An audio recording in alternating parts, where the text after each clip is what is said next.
തൃശൂർ ചാലക്കുടിയിൽ പുലിയെ കണ്ടെത്താൻ ജനകീയ തിരച്ചിൽ ആരംഭിച്ചു. വനവകുപ്പും നാട്ടുകാരും ജനപ്രതിനിധികളും ഉൾപ്പെടെയുള്ളവർ ചേർന്നാണ് തിരച്ചിൽ നടത്തുന്നത്. അതിനിടെ ചാലക്കുടിയിൽ വീണ്ടും പുലി എത്തിയതായി നാട്ടുകാർ പറയുന്നു. പുലിക്കായി പ്രദേശത്തെ വിവിധയിടങ്ങളിൽ കൂടുവെച്ചെങ്കിലും പുലി പെടാത്തതോടെയാണ് ജനകീയ തിരച്ചിൽ ആരംഭിച്ചത്. രാവിലെ ആരംഭിച്ച തെരച്ചിലിൽ ചാലക്കുടി MLA സനീഷ് കുമാർ ഉൾപ്പെടെ പങ്കെടുക്കുന്നുണ്ട്.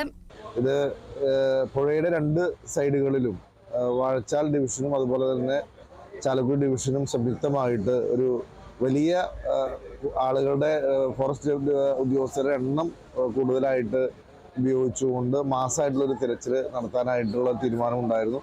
അതിൻ്റെ ഭാഗമായിട്ടാണ് ഇന്ന് ഈ തിരച്ചിലൂടെ നടക്കുന്നത്. ഈ പ്രദേശത്ത് പുലിയുണ്ടെങ്കിൽ അതിനെ കണ്ടുപിടിക്കാനും അതിനെ പിടിച്ചുകൊണ്ടു പോകാനുമുള്ള നടപടികൾ എടുക്കണമെന്നുള്ള ഉദ്ദേശത്തോടു കൂടിയിട്ടാണ് ഈ നടപടികൾ സ്വീകരിച്ചിട്ടുള്ളത്. ആദ്യം കൊരട്ടി ചിറങ്ങര മേഖലയിൽ ഇറങ്ങിയ പുലിയുടെ സാന്നിധ്യം പിന്നീട് കാടുകുറ്റി ചാലക്കുടി മേഖലയിൽ കണ്ടെത്തുകയായിരുന്നു. അതിനിടെ ചാലക്കുടിയിൽ വീണ്ടും പുലിയെത്തിയതായി നാട്ടുകാർ പറയുന്നു.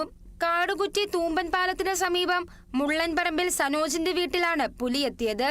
കൂട്ടിലുണ്ടായിരുന്ന നായയെ പിടികൂടാൻ പുലി ശ്രമിച്ച ബഹളം കേട്ട് പ്രദേശവാസികൾ എത്തിയതോടെ പുലി ഓടി രക്ഷപ്പെട്ടതായാണ് പ്രദേശവാസികൾ പറയുന്നത്.